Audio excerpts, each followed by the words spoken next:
a long time. 2 years, in fact. Oh, hello! Go on then, what's that then? Any ideas what that's for?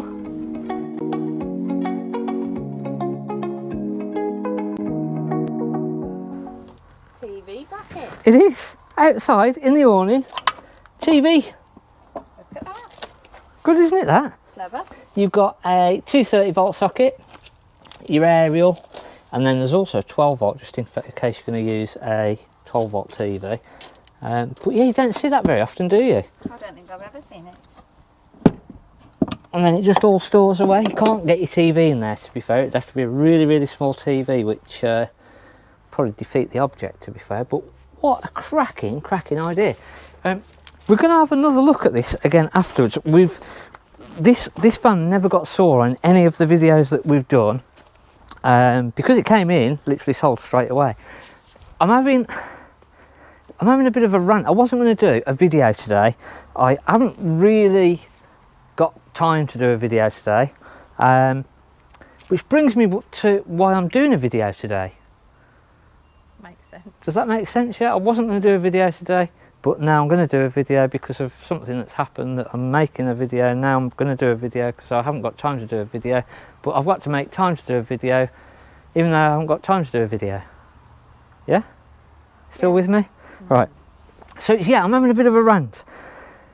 Caravan Basics checks.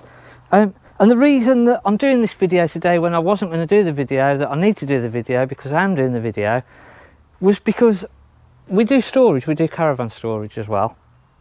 And obviously some people still haven't used the caravans for a long time. 2 years, in fact, today. Somebody. And if it was me, and I hadn't used my caravan for 2 years, I'd probably think it might be a good idea to go and have a look at the caravan, since I've not seen it for 2 years, and possibly do some little basic checks. And I'm just going to walk you through some of the basic checks that we should probably think about doing if we've... And to be fair, even if it's not been 2 years and it's only just been a couple of months, a month, just checks that it's probably worth doing just before that you're going to tow. So first of all, we want to make sure that our towing lights are working. So make sure all of our electrics are good.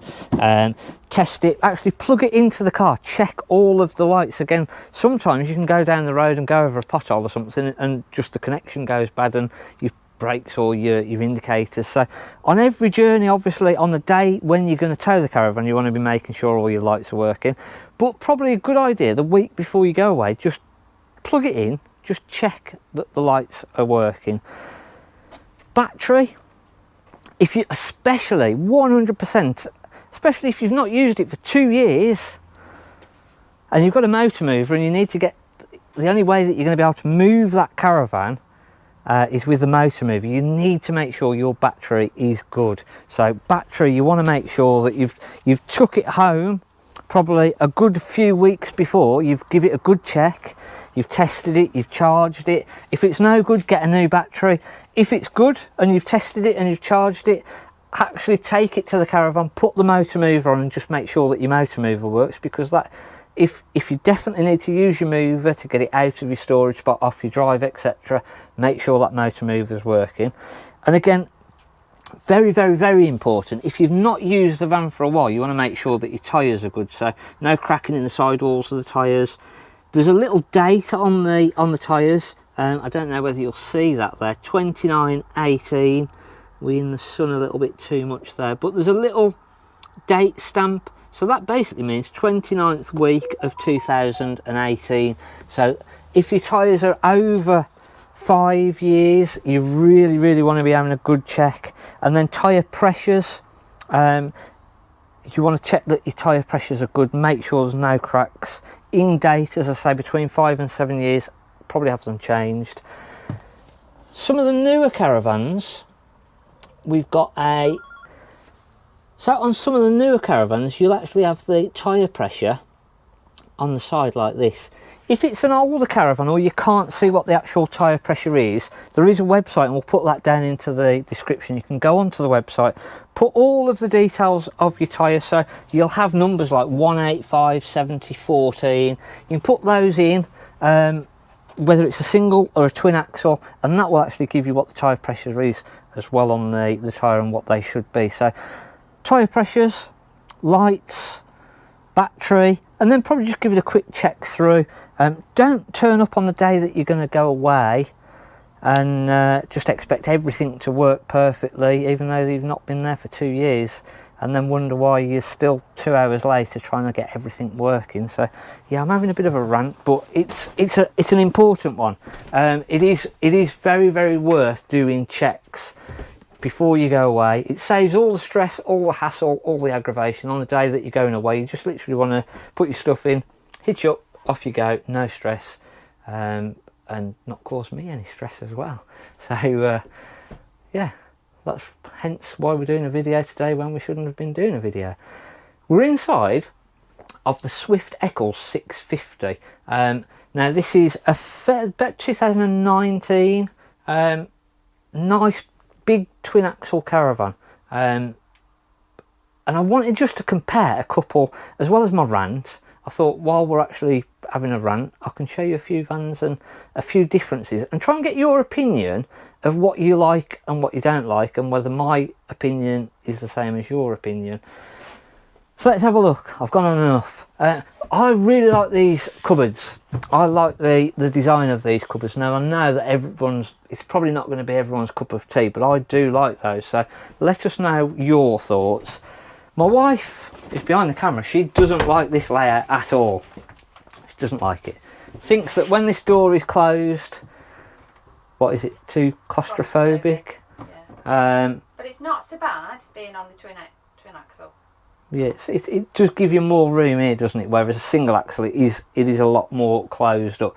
But the great benefit of this layout, you've got your normal kitchen area, you've got the little fold-up unit, plenty of sockets all the way around this. To be fair, you've got 12-volt TV.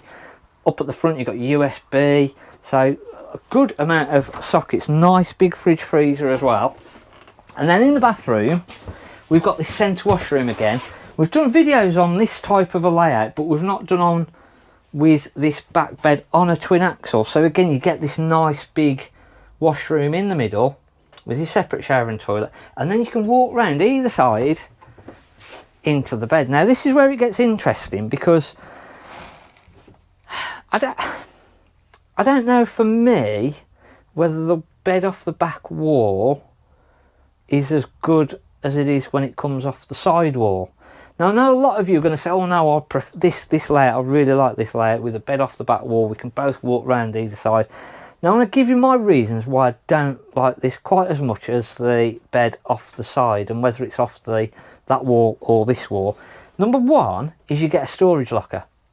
So when it's off the side wall, you've got a storage locker from the outside and you can put all the stuff in there. You've not then got to come into the caravan, lift up the bed, and then be getting everything all out of here, and then trying to get the stuff around here, through the bathroom, and then back outside where you could be knocking things and damaging things. Now another one of the big reasons that people go for this layout with a centre washroom is because you can have either family, your own family, or friends come away with you. They can be at the front, you can be at the back, everyone can use the washroom in the middle. Now the problem with that is, have you seen how thin this little door is? Quite a thin little door. Now that is all. Let me just lock that in place. Let me give you the full effect. Let me give you the full effect. Oh, hello! That's all that's separating you from the toilet. That's it. Now I don't know about you. Maybe it's just me. But I don't know whether I really want to be laying in bed with my friend. Hopefully not sat on the toilet, to be fair. But even if they're standing up, it's probably piddling all over the floor, where I'm going to now walk in the morning, because that's what men do, unfortunately. And I'm now going to be walking through all that in the morning. Is that just me? Do I need to sit down on the toilet when I'm going to the toilet for a wee? So that's my two gripes with this, is that if you've got friends, it's a tiny, tiny little thin door that separates me from you on the toilet. I don't know. I suppose it depends who you go away with and whether they pee on the floor or not. Let's have a look at this other one and show you what I mean. So,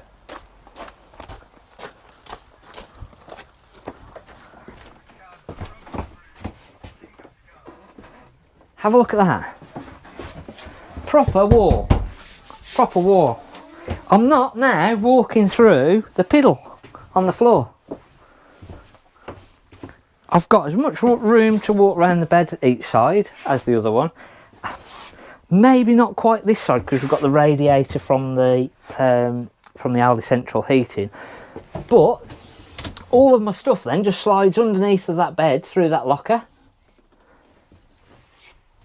And it's just, I don't know, it just feels, I suppose it really is down to if you're going away with friends and they're going to be using the toilet in the middle of the night as well, you feel a little bit more divided from that toilet than just that little door. But then are you closer because your head's closer? I don't know. I don't know. Let us know in the comments what you prefer, what you would like. Have I missed something? Is there something that you think is better or worse?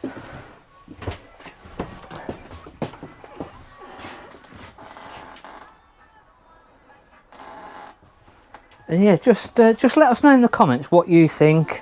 Hopefully you've enjoyed the video. Thanks, I'm Mark at the Caravan Place.